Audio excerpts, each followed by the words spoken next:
Hey everybody, welcome back to my channel. So today for you, I've got a slightly different type of video. One that I'm really excited about filming because I literally have just found out this information in the past like 24 hours. And it's kind of made me rethink things a little bit. And because obviously I talk quite a lot and have subscription boxes, monthly, every month I get subscription boxes and I love my subscription boxes. I talk about them a lot and I promote them on my channel because I tell you how amazing they are, and in return some of you I know have gone out and purchased those subscription boxes. But obviously with that comes a responsibility, because I want to make sure that I'm telling you or saying to you that a product is good because it is good. Now, however, let me just set the scene for you. So yesterday I was watching YouTube and I was watching a channel which I watch very regularly, and I can't remember exactly what it's called, but I will link it below. And they did a video about products that they had bought from clearance bins in Australia.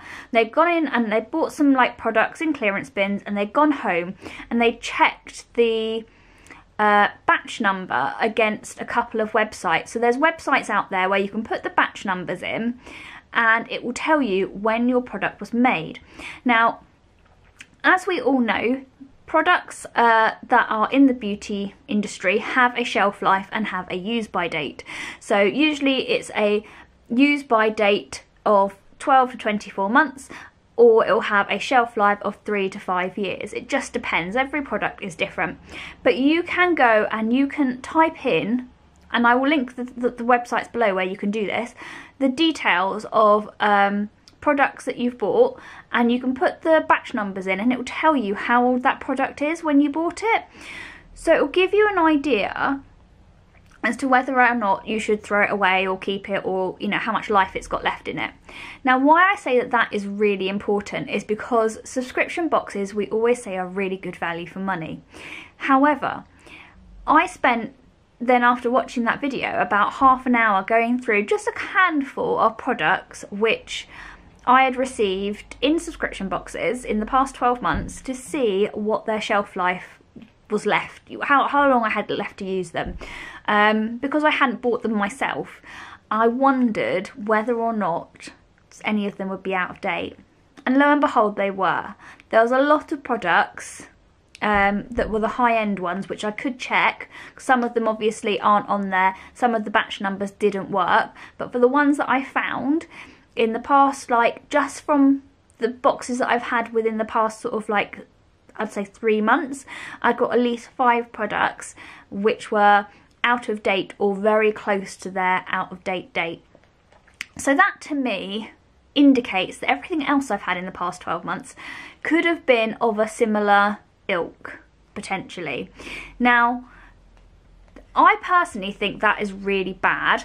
I understand that there will always be a compromise because, you know, if it's an end-of-line product, then that's why they've got it cheaper, because it's coming to the end of its life.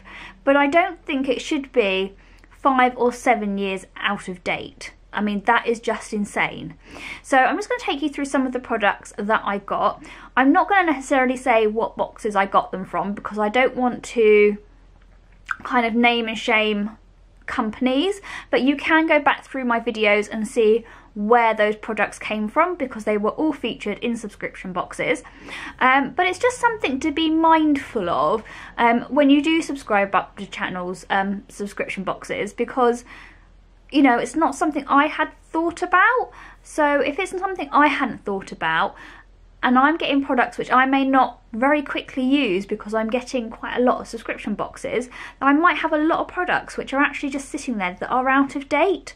So yeah, let me just show you an example. So the first example I want to show you is something that I actually didn't get in a subscription box, and that is my Bare Minerals foundation. I've had this for ages, so I knew it was old, so I double checked it, and this was actually made in 2013, so I wouldn't use it now because I've had it open since well, at least a couple of years, and it's got a 12-month open life, so it does need to go in the bin. I know it needs to go in the bin. I have just kept it because it might be good for some video at some point sooner rather than later.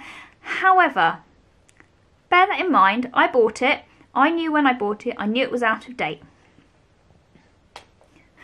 In one of my recent subscription boxes, I got this. This is a Bare Minerals blush in the colour Whisper. I was really excited to see it, and it's lovely, new, sleek packaging, very pretty. However, when I put the batch number, which I don't know if you're going to be able to see it, but it's just this number here, into a batch number check website, it actually came up to say that this was actually made in 2012. So it's over 5 years old, which means that, I mean, although it is a powdered product, they don't recommend it being more than like between 3 and 5 years. So really, this has had it, you know. That is what the actual value of that product is, minimal, because not only do you not know if it's going to perform as well as it should do, secondly, if you, for example, didn't want it and you wanted to give it to a friend or family member, you know, it might not react well on their skin because, you know, the product may have separated, it might have bacteria in it because it's not fresh. So it's not something that really you want to be necessarily putting on your skin if you're particularly sensitive to products, really. It might cause you some problems. Maybe. I'm not saying it will. Generally speaking, it probably won't. And probably, you know, you'll put it in your collection, you'll use it half a dozen times. You may even love it and rebuy it again. But it's just something to be mindful of. Now, recently I got this one in one of my subscription boxes, and I have featured it in a few videos recently, because when I got it I was a little bit weirded out because it had separated inside, and I was a bit like, that doesn't seem right to me. This Too Faced lip gloss was actually made in 2013, so that again is quite old, and although it hadn't been opened until I opened it, it had still separated inside and didn't perform as it should do straight off the bat. I did have to give it a mix and a wish, but I still don't know whether it's performing as it should do, and wasn't a big fan of it. Now, whether or not that was because it's out of date and it didn't work as it should do, I'm not sure. But it's just something to be aware of. Two other products that I got recently was this Marc Jacobs misting spray and this Meet Matte Hues lipstick. So the Meet Matte Hues lipstick was actually 2016, and it said it was 1 year, 8 months and 4 days old. So it still is within its time frame, but it's at close to the end of its time frame, so I haven't got very long to use that. And the Marc Jacobs was actually made in 2017, and that was 11 months old and 23 days, so that also is kind of towards the end of its lifespan, so they have a shorter shelf life. Now, I don't mind if they've got a shorter shelf life, that's fine, but it shouldn't necessarily be 5 years old. Like, that is pushing the boundaries of where I feel, you know, you're getting a high-end product versus a product which actually you shouldn't be being sold. But that's my personal opinion. Let me know what you guys think. Obviously, I'll link all the details below as to how you can go through your own collection and check all your dates on your products as well. But yeah, it's something that I probably, every time I now do a subscription box, I will probably now go and check just to see whether it is actually good value or not. So yeah, so let me know what you guys think, and give me a thumbs up if you enjoyed this video. Don't forget to like and subscribe, and I will see you all next time. Take care, guys. Bye.